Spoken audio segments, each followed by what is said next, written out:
Hello, this is David Lucier with Summit Mountain Guides. Today we're here in the Whitewater Backcountry with backcountryskiingcanada.com, and we're working on snowpack tests. So the one we're doing right now is the one we call the extended column test. It is kind of like the next level after learning how to do the compression test. In a nutshell, it's a bigger column that is 30 centimeters deep, 90 centimeters wide, and cut in a rectangular fashion vertically on the front side of the pit wall.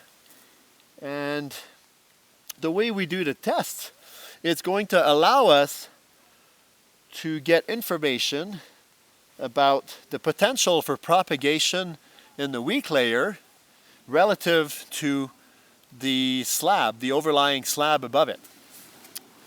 So for prepping the site, we've already done a compression test on that side. So we've excavated the right-hand side previously. But we need something else than a saw to cut this out. The best is a cord like this, maybe like a 2-3 millimeter cordelette with little knots every 25 centimeters. And it's going to act as a saw, which you can cut the block, the back of the block out with. And it's really helpful to have a second person to do that. And so we've put a probe vertically here, about 30 centimeters up, 90 centimeters in from the edge of the block. And we are basically putting the cord behind it and sawing the snow down with two people like this with the rope all the way down to the bottom of the column, or at least past the weak layer that you're interested in testing. Okay, back to our extended column test. The procedure is the same, more or less, as the compression test, except instead of tapping on a 30 by 30 centimeter column, you're tapping on the far end of a 30 by 90 centimeter vertical snow column. And the loading steps are exactly the same.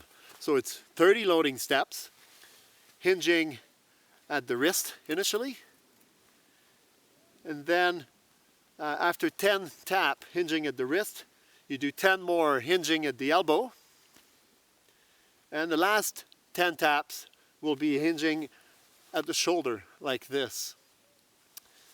So we have to make sure we put our shovel on the far left side of the block, really important. And like we said in the previous compression test video, we are not forcing our hand into the shovel, we're just letting it drop at various hinges. Okay, so we're gonna get going.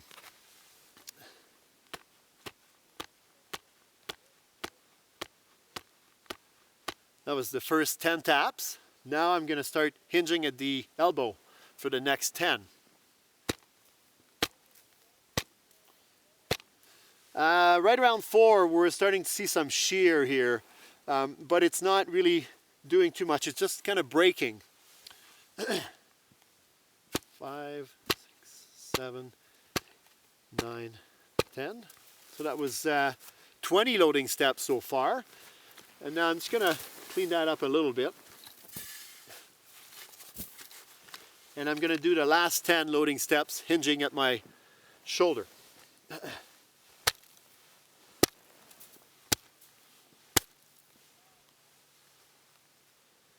So we have a shear here directly below the left side of the column. It did not propagate across the whole column. Let's continue on. 5, 6, 7, 8, 9, 10. Here we go. Interesting. Considering the nature of this weak layer, I anticipated this to shear across the whole column. The shear was localized, and so this is an indication that the potential for propagation may not be as dynamic as we had earlier anticipated for this location. So the way to interpret this is with a grain of salt, considering all the different factors, all your other observations, your previous tests, there is potentially less propagation possibilities than earlier anticipated. So as we were cleaning the site here, we were able to pull the whole block with moderate force right off the entire weak layer, and it sheared kind of dynamically afterward after doing the test. So that doesn't necessarily count, but it still gives you information about the potential for propagation perhaps in other areas. So what we're seeing here perhaps at this elevation is that the slab above the weak layer is not consolidated enough to propagate across the weak layer. This may not be the case in other locations. We might have more consolidation in this slab in areas where there's been more wind loading, in the alpine perhaps, and we may get a very different result with more propagation on the same tests in a different location. Thanks for watching. You can watch other snowpack test videos at Backcountry Skiing Canada. And if you're interested in avalanche skills, you can look us up online at summitmountainguides.com.